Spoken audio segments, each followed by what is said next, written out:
വനനിയമ ഭേദഗതി ബില്ലിനെ കുറിച്ച് പൊതുജനങ്ങൾക്ക് അഭിപ്രായങ്ങൾ അറിയിക്കുവാനുള്ള സമയപരിധി നീട്ടി നൽകുവാൻ സാധ്യത. ഇന്ന് വരെയായിരുന്നു നിർദ്ദേശങ്ങൾ പൊതുജനങ്ങളിൽ നിന്ന് സ്വീകരിക്കുവാനുള്ള അവസാന തീയതി. എന്നാൽ വ്യാപക പ്രതിഷേധവും പരാതികളും ഉയർന്ന സാഹചര്യത്തിലാണ് സമയപരിധി നീട്ടി നൽകുവാൻ വനംവകുപ്പ് തയ്യാറാകുന്നതെന്നാണ് സൂചന.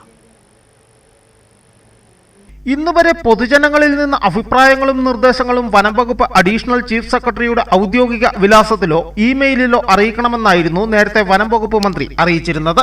എന്നാൽ പൊതുജനങ്ങൾക്ക് നിർദ്ദേശങ്ങൾ സമർപ്പിക്കുവാനുള്ള സമയം കുറഞ്ഞുപോയെന്ന ആക്ഷേപം ഉയർന്നതോടെയാണ് സമയപരിധി നീട്ടുന്നതിനെക്കുറിച്ച് വനംവകുപ്പ് ആലോചിക്കുന്നത്.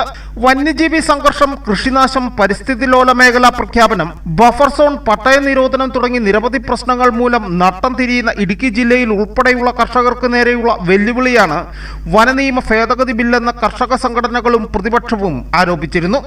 നിയമസഭയുടെ ചട്ടം 69 പ്രകാരം കഴിഞ്ഞ നവംബർ 1 3488 നമ്പർ അസാധാരണ ഗസറ്റിലാണ് കേരള വനനിയമ ഭേദഗതിയുടെ കരട് ബിൽ പ്രസിദ്ധീകരിച്ചത്.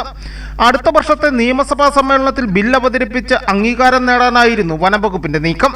ഉന്നത വനംവകുപ്പ് ഉദ്യോഗസ്ഥരും വനംവകുപ്പ് ജീവനക്കാരുടെ ചില സംഘടനകളുമാണ് പോലീസിന്റേതിന് സമാനമായ അധികാരം വനംവകുപ്പിലും നിക്ഷിപ്തമാക്കുന്ന തരത്തിലുള്ള നിയമ ഭേദഗതിക്ക് പിന്നിൽ.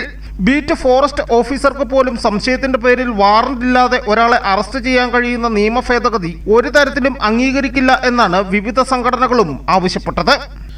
News bureau, Udumbanchola.